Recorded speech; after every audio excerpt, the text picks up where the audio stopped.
Can I get you just to say hello? Hello. Great. Fantastic. So it is Monday the 6th of November and I'm here talking with Ebony and this is our final interview on the band camp. So Ebony, today what I wanted to do was just to ask you a few questions about life since the camp and some of the things that you talked about in your interviews and in your report.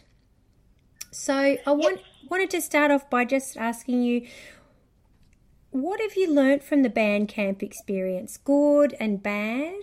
Could be about people, about pedagogy, whatever comes to mind. Just how important relationships are. Like, oh my goodness.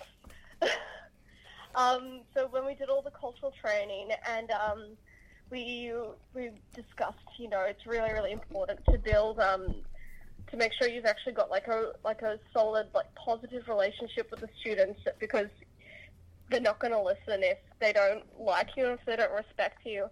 And I learned that very quickly on the camp. And then after doing my second prac, I ended up going back to my the same prac school I had on the first, and just the difference in response I had with the kids that I'd already known for a time compared to the others that I was just meeting. It was just ridiculous, just actually observing just the interactions we would have. And then just how much easier it was to teach and have fun in class once the students, we had a bit more of a relationship. So I'd actually take time and we'd talk about just music that we liked instead of just, the course content and everything. And, I'd go watch them do their fun run, which they did very well at, and, all of that, just trying to build a relationship outside of the classroom and outside of the content. Fascinating. So some of the things that you had learnt on the band camp, you took straight away into that next prac. Yes. And also I was talking to one of the teachers. Oh goodness, I can't remember her name now. She was teaching at Hopevale, and she was telling me about how she has a little tally, like a good behavior, good and bad behavior, tally, and she gives them treats and stuff. Yep. And I started taking the kind of competition into some trumpet lessons, which actually worked really well as well. Okay, fantastic. And I've got this big old sticker collection, which the grade 12s for some reason absolutely loved. So, Wow, the grade 12s were into it. Oh man, they love stickers. The grade 9s and 10s are no, miss, I'm too cool. Yeah. The grade 7s are still little enough, but the grade 12s yeah, I want a sticker. That's great. Fantastic. What have you learnt about yourself as a person and as a musician and a teacher through the band camp? I've learnt that it's really important to just be okay with not being perfect. When I was doing my undergrad, particularly when my major was still performance, I was so obsessed with being perfect, getting every note, making sure every single note's perfectly in tune, nice tone, everything. But that doesn't necessarily make a good performance. And so also showing kids hey, look, I can play well, but I can still miss notes, and it's still a good performance, and so can you. So just kind of bringing that into lessons, if you miss a note, it's okay. If you miss it because you're not practicing, that's, that's not as okay. But, yeah, if you're trying and, something doesn't go right, it's just a note, just a few notes. It's all right as long as you're having fun. Yeah. What have you learnt about the students you worked with as musicians and as people? On the camp or just in general? On the camp. The little ones, they were very eager sometimes. I think it's just how important repertoire selection is. Because some of them absolutely loved Hang On Sloopy, but hated the rest. And so in sectionals they'd be okay, let's do this one, and they loved Proud Mary as well. And they'd be oh, I don't want to do Born to Be Wild. And then we'd be what about Proud Mary? It's yeah! And, like, so they wouldn't try for the other ones, but when we played the songs they liked, they were so into it. Okay. So just finding repertoire they can actually enjoy and connect with. Yeah. As opposed to something that... As opposed to giving them something that they're really, really against. Like, obviously, you know, you can't please everyone all the time, but just finding what will work for them and giving them enough work to do. Mm-hmm. The camp was actually quite difficult with repertoire because there were so many students at very different levels. Mm-hmm. So finding something for the more experienced students as well as the ones just learning the first three notes. Mm-hmm. And so we did a lot of differentiation with the little girl, Olivia, we cut a lot of her notes out. Yep. And changed some of them. And so most nights I spent time rearranging her music with the others and making sure it would work within the chord and everything. Just to play to her strengths. She was really good at low playing. Yeah. And so putting in some nice big fat low A's for her so she could feel good about herself. And then for the girls that were really advanced, giving them higher parts. Yeah. So going up to a high E, for the end, so they can keep pushing themselves. So you basically you sound like you were consciously creating opportunities and creating materials that allowed the students to work to their strengths rather than just this is the band arrangement, play it. Yeah, and just extending themselves and making sure they actually feel good about themselves as musicians. Because there's nothing worse than sitting in an orchestra, not being able to play a thing. You feel so bad. Yeah. It's just making sure the self-efficacy is being nourished. Yeah, absolutely. Has your experience at the band camp altered the way you might approach working with Indigenous youth through music? Yeah, so I think it's very different coming from more secondary experience and then seeing the very little kids as well.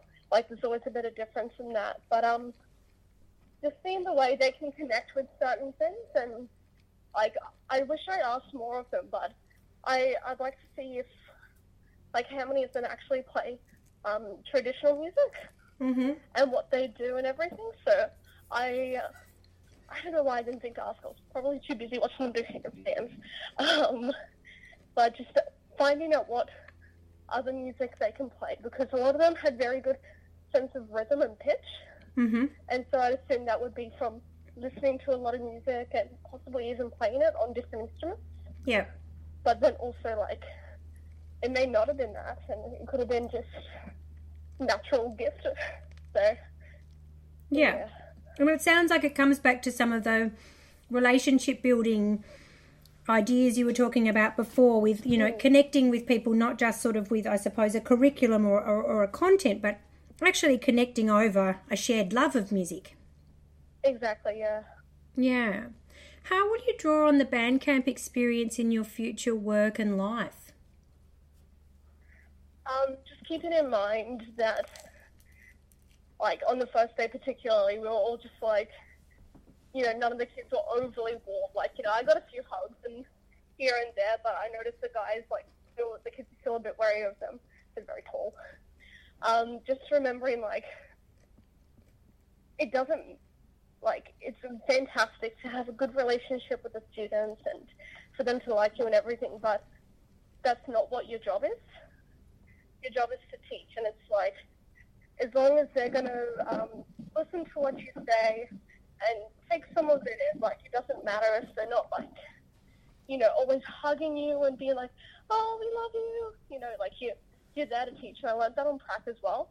Just kind of I think on my first one, I was very naive and wanting to oh, I hope the kids like me, and we all kind of went in to this camp oh, we hope the kids like us. And it's well, we're there to teach them music. Yes, we hope that they like them, but we hope that they like us. But we are there to do a specific job, not to be friends. Just kind of understanding that plays a big part in it. Although so it's a very fine line.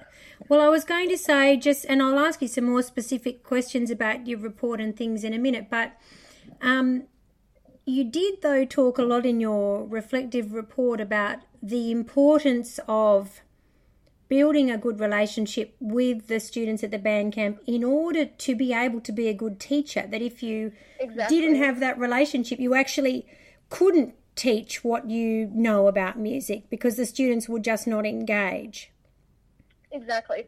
And that's the difference between, I found, teaching in Metropolitan as opposed to on that camp. Like, with them, like, if they didn't like you, they're not going to do anything. Yeah. But within classrooms in the city area, they're just like, oh, well, like, they're more aware of, like any existing power dynamics where it's like, oh, I don't like it, but they are the teacher, so I'll do what I need to do. But with, the kids on the camp, it's very relationship-based. This next question has two parts. So the first part is you had to compete with other, there was an application process for this opportunity to go to the band camp. Did you have any feelings about being selected? Did it mean anything special to be selected? Did it feel like some kind of an endorsement, or, did it feel like it was a good practical step towards future plans? Yeah, it was a really, really lovely surprise when I got the email. Like, in all honesty, I'm very much a hope for the best, expect the worst kind of person. So it's like I hope something works out, but I'm not expecting anything. So it was a nice surprise to be asked, and I thought it was going to be a great experience just because I was restricted by my practice by only being at the one school. And so I was like, oh, it's be a great opportunity to see something totally different. Yep. So I was really excited for that, and I felt very, very lucky. Great. Now, the second part of it is that in some respects you guys are a pretty unique group of participants because you're all friends before you came on the camp. So what was it like to go and have an experience like this with people that you already knew quite well and presumably felt, reasonably comfortable with? We were able to talk very openly, and so when we'd have the interviews with you every night, we'd all be in the one room and we'd just be talking about the day and about, all of our experiences, and then we'd go on and give you the best of the conversation pretty much. So it was really nice having that openness and just kind of the freedom to be and to feeling comfortable enough to be able to talk about oh, this happened in this sectional and didn't go well, or oh, so and so did this and I didn't like that, and having the freedom to talk about it as opposed to oh, I hope they don't think I'm just being a bitch. Yeah. They're just yeah. What did that mean to you, or how did you think those conversations kind of shaped your experience of the camp? I think in all, it ended up with us all having a very similar feeling toward it. We'd share experiences, and then we'd listen to other people's opinions, and then we'd be I agree, and it just kind of became like a group feeling. So whether or not that was good for the research or not, I'm not too sure, but I think we all kind of came away with very similar ideas about certain events and all that. Okay. So you sort of felt like it was a shared experience, not just a sort of an individual kind of learning. Yeah. Do you think that in that exchange and in those conversations, what were they just sort of downloading? Were you each trying to understand what was going on from different perspectives? How would you sort of describe the function of that group conversation for you? It was a lot of the time it was stress relief, because a lot of the stuff with just you're aware of how a lot of us felt about Jane and the way that she ran a lot of things and how we didn't agree with a lot of it. And so it was just a lot of like, oh my gosh, it's so frustrating, like, because it seemed obvious to us, like, because we've all gone through the same degree and had very similar experiences, so we've got like a very different way of looking at things like that. And so we all had a very similar idea of like, oh, they should have organized a day like this and that would have worked so much better. And so just being like, oh, it's so clear, how could they not see that? Whereas we were probably being very ignorant and like, well, actually maybe there's a reason for that, which we realized with some other things, like with the organization of school in the morning, even though it meant the kids were quite tired in the afternoon. Yeah. Okay. Having a look in a bit more detail at some of the... thinking back through your interviews and your reflections on the band camp, you strike me as a very observant person. There just seems to be a lot that comes through where you've been watching what's going on. And for example, you talk in your reflection about deciding very early on that you were going to get physically involved to foster the relationships with the students, but also that you were going to talk to them in a gentle way. Yeah. How did you decide? Because you seem to start to do that before anyone else. How did you make that decision? I just tried to look at it from their perspective and just observing the students on the first day and seeing which of their teachers they responded to and what their teachers did. And so I noticed that they were very physical with their teachers because their teachers were very physical with them. Like they'd be running around and, they'd be just having fun, just almost like playing around like with your little cousins or something. And so they'd be playing footy or handball or something like that. And I was like, well, I know how to do a cartwheel. Let's see if I can, they can, also kids love to show off. So I was just like, I planned on just asking some of them to show me something cool that they could do because they would love that, which they did. This little Hobie could do this really cool like flip thing, and so he'd always do that one for me. So yeah, just kind of realizing like they are very physical and a lot of them do gymnastics. Okay. Because that's one of the programs that they have in that area. So it's one of the sport programs that they offer. So just kind of noticing that that's what they really liked. I was like, hey, I like doing that too. So just finding that shared interest and also just understanding that like a lot of the kids, like, they're very little to start with and we're strangers. So the last thing you want to do is come off as threatening and mean because you don't want to scare them. But also like knowing that some of them could come from quite just adverse, situations. So I know some of them were currently swapping between family members to live with because their mum lost their job, and you don't know about any abuse or anything that could be going on, and just all of that stuff. So just trying to be as non-threatening as possible. So when I talk to them, I kind of like crouch down or just speak in a really like gentle tone, just so I didn't like scare them. And also seeing the other teachers, they didn't respond to what they did. Yeah. Like the teacher from Arakoon, he'd stand over them and be like, "You are doing this now," and then they'd like run off and like hide behind their mum and being like, "Well, that's not working, so I'm going to do the opposite." So you were sort of really watching to see what was working, what wasn't working, and you were basing your decisions around those observations. Yeah, and just finding what would work for just my style of teaching and interacting as well, because I am very, I like to get very excited and everything, but I'm still very gentle in my approach. So just seeing how I can work kind of my personal approach into what I've observed is already working to make it authentic and not just me trying to copy the other teachers. For sure. You talked in your report about your experiences with the ACPA students and the sort of because you've talked now just now at length about the way in which you sort of carefully constructed those relationships with the kids. But with the ACPA students, you say in your report,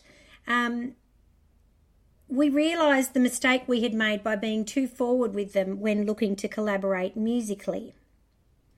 Oh, yeah, definitely. We were just kind of like, we were so focused on the kids because we were just like, okay, we're doing all this cultural training to prepare for the kids so we don't offend anyone, we don't upset them, we can teach them effectively and everything. And then we meet the ACPA guys, and like, we all were just kind of like, hey, fellow musos, how you guys are doing? And all of that just kind of went out the window. We just thought like, oh, you know, here's our thing in common. And it's very, like, I find very typical for musos to just kind of, you know, be drawn, like, magnetically to others, and usually, like, can hit it off, like, pretty quickly. Mm-hmm. But then we kind of realized that, like, oh, maybe we can't with these guys. Like, maybe, like, we actually need to work on building the relationship before properly making music with them. So, yeah, and that also, like, I'm not too sure about the fellas, but for me, like, when I started playing around with the kids and stuff, because they were doing that as well. Yeah. And so, like, we'd be playing touch footy, and I'd be on, like, the team with Rudy, and, you know, like, we'd be, like, playing each other. And so it was a bit, like, I was interacting with them more as well. Okay. You also talk about, you have a few things to say about the organisation of the camp. Yeah. And you talk about some of the physical challenges that the kids went through, and that you say that the musical director didn't seem to understand the complaints that kids were making about being sore or tired or things like that. What was sort of your take on that, and what did you decide to do about it? It was, for me, it was very, very frustrating because, like, I know very well the, almost the dangers of playing too much. Last year I had a pretty bad accident. I was doing a concert and just everything that could go wrong did. Like, I had no bumper, it was supposed to be stuff on piccolo trumpet, and I only had a B flat.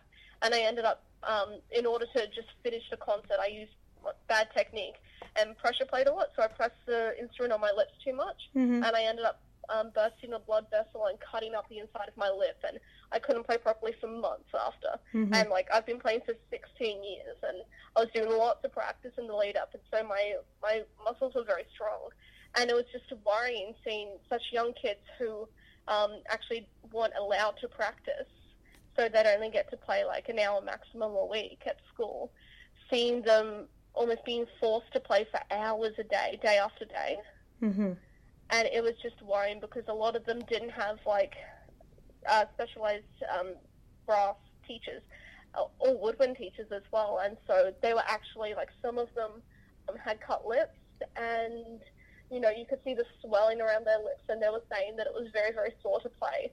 And so it was just really worrying because it's like they don't have the muscle built up to protect themselves properly, and that's another reason why a lot of people don't like studying brass kids, like kids on brass instruments so young, because it can be very detrimental to the muscles if they use bad technique. Yeah. And so it was just really worrying to see that was happening. And then when we raised issues with the director, she said essentially that too bad. And knowing that, well, these kids may actually genuinely hurt themselves, and she's like, oh, well, no, too bad. And so after the first couple of days, we're just like, oh, no, maybe she just kind of knows we're running to camp, and, you know, we'll trust her. And then it kind of got to the point where it's like, no, these kids are in so much pain, we're not going to do that. So in our sectionals, we did a lot of singing and clapping as opposed to playing, because they do like an hour rehearsal, playing all this stuff. And, like, some of the stuff they were playing, like, it's easy music, but, like, to play it on the trumpet, it's so demanding. Like, Gerard, Ellis, and I were so chopped at the end of some of the rehearsals just because it's low and loud. It's very, very taxing. And so during the sectionals, we would try and not play too much, just because we knew that they'd have a rehearsal at the end of the day they'd need to play for.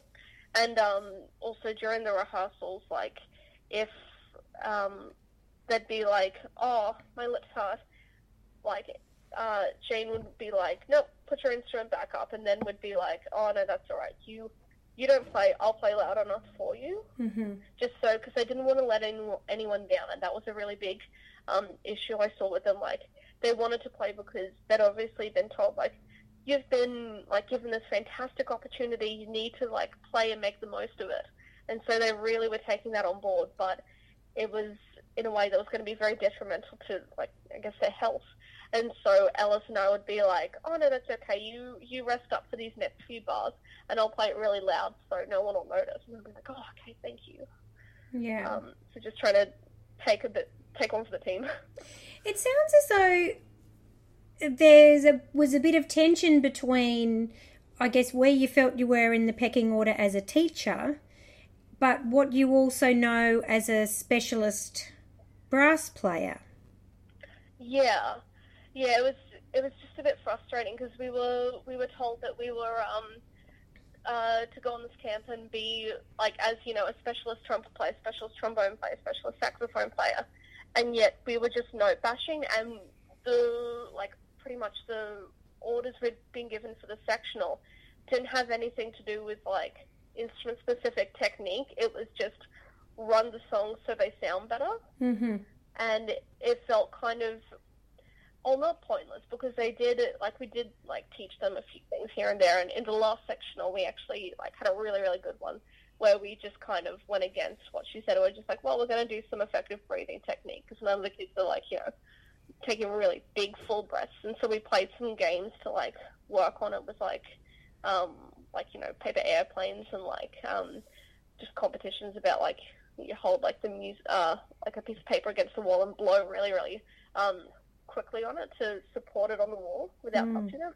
So just doing stuff like that, because we were just so fed up with it, because it's like the kids can only play so much, and it's like if they're struggling to get the notes in band and in sectionals, like the more we push them, the less they're actually going to be able to play.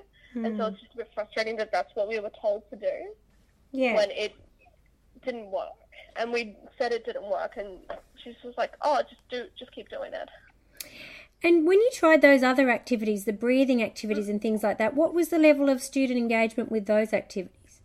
They had so much fun. Like, they loved it, and we had, like, lolly prizes for who made the best paper airplane, because they're talking about direction, like direction of air and just kind of force behind it. And so we showed them, like, okay, so the paper airplane, we want, you know, a nice, gentle but consistent flow of air, so like this.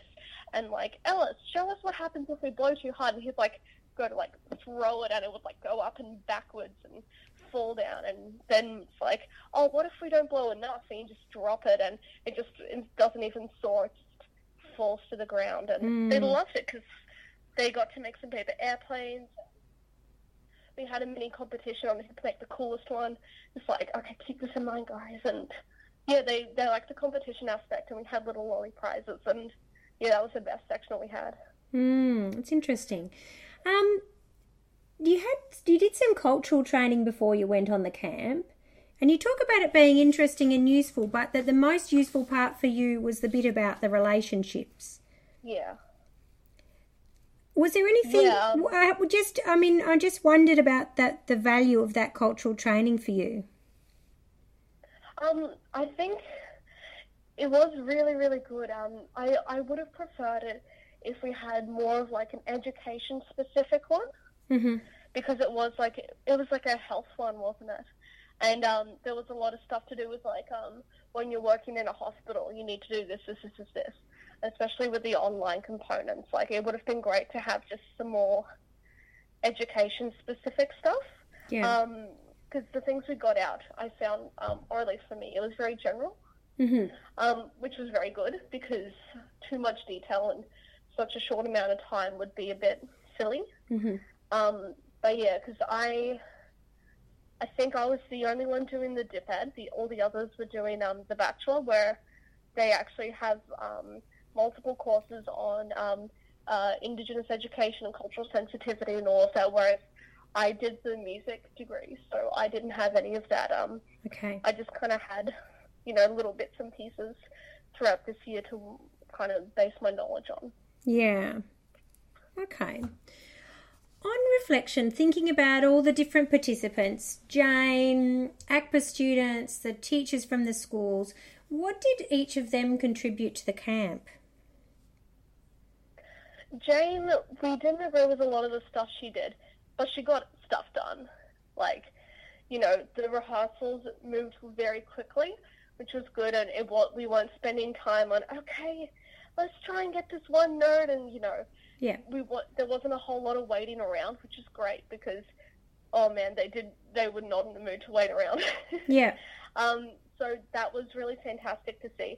The conducting and stuff, we all had our own, feelings toward it, but her organization of the group was really, really fantastic to see. Just kind of she had such good relationships with the kids as well, and so that definitely helped. And she'd be like, okay, stop talking, and then stop. Mm-hmm. And it appeared that she didn't have to do a whole lot of behavior management, but I think it was just she chose her words very carefully. Mm-hmm. And used the tone of voice where it's like, okay, now is the time to concentrate. Yeah. And they were just snap back into it, which is great. And the ACPA guys, just such genuine musicians. Like, the kids knew it, we knew it, everyone knew it, and it was just so much fun to play with them. And the kids loved the sectionals with them because, they'd be learning, but they'd also be having fun and everything, which is really, really important. And it was great just having other people in the same situation where they came to the camp not really knowing what to expect either. And, it was great to be like, oh, okay, so I'm not alone. Yeah. And just being able to have, bit of camaraderie between all the uni students, it was good. Mm. Yeah. What about the teachers and the parents from the schools? Oh, all of the parents were so lovely. They were really, really sweet. And it was actually really helpful that a lot of them were there, because I was doing a lot of one-on-one stuff with the little girl, Olivia, from Arakoon. And, she's very, very quiet. And I ended up, because we were, Ellis was taking the trumpet sectional, and would be out with her teacher, Jamie, and would be playing to the trees. And I'd play really loudly. I'd be like, try and play loud like that, make them ring. And she'd go, really softly. They're like, no, you got to play loud for your mum. She wants to hear you. And she'd be in the room, a few doors down. She'd be like, yes, I do. And so then she'd play louder, and so it was really, really helpful being like, oh, play it, do it, do it for your mum. Yeah. That was so powerful, being you seem to like me, and I really like you, and that's fantastic, but, you're going to do anything for your mum. So, yeah. What do you think the implications of the band camp experience, and in particular your observations and perceptions about being involved, might be for other students in a similar situation to you, or say other students looking to get involved in going remote or working in Indigenous communities? Just kind of understanding that you're not going to agree with everyone out there, but then there are also some people that are just the most genuinely lovely people that are going to be there to support you, and just trying to find those people in the whole kind of mess of others that are around there.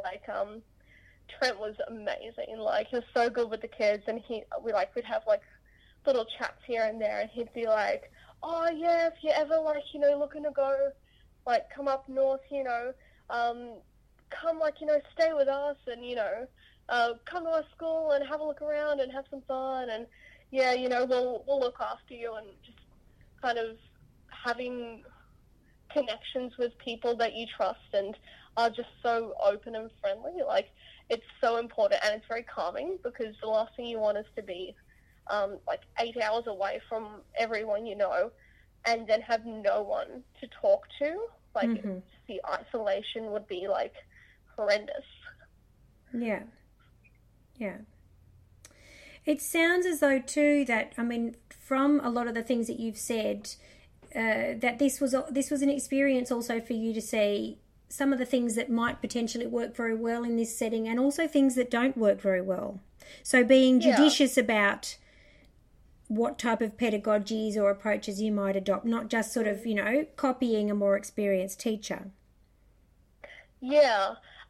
Just, like, I think a lot of people think, primary school, they wouldn't know. And, like, kids can tell if you're being fake. And I think that's something a lot of people underestimate. Like, kids can tell. Like, if something's not right, they know. So just being genuine with, like, your compliments and things like that, and when you're letting them know that you care about them, just being like, wow, you're doing so well. But, good job, honey. Which I did see a little bit. So just making sure the kids understand that you are genuine and, like, you're there to genuinely help them because you care about their education and you care about them making music and growing and everything. That's it on the questions that I've got for you. Is there anything else you want to tell me about the band camp? No, not really. It's just, it was a really, really good experience. Like, I thought it would be really, like, I applied for different reasons because I was hoping that all of the kids would just be, like, insane and running around, and it would be like behavior management galore. But then there were just these little angels. I was like, damn it. Because like, the school that I was at, the Prac, like, notorious for, like, having no behavioral issues. And so, I went on it for different, to work on my behavior management, but then I kind of realized, like, seeing some of the struggles that, particularly Ellis had with the kids that I didn't seem to have, just kind of how, like, behavior management's important, but, like, it's having the relationship is always, like, a protective factor in it, where it's like, if you've got the relationship with the kids, they won't want to muck up. And I saw that when I went on Prac, where I was teaching grade 7 classes, and I had this one kid talking, and the guy next to him, like, elbows him, like, stop talking, Mrs. speaking to us, and just kind of, like, how the kids will be like, oi, like, they'll even stand up for you. And I had a few, like, of the senior students I had, because I taught classrooms 7, 8, and 12, but I was also teaching trumpet 7 to 12. Okay. And so I knew quite a few of the students, and I knew, like, all the kids in the music program.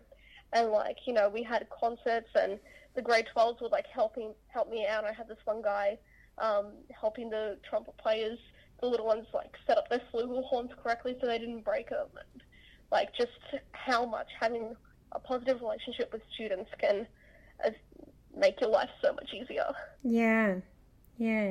Fantastic, Ebony. Thank you so much. No, thank you. For all your time and your thoughts.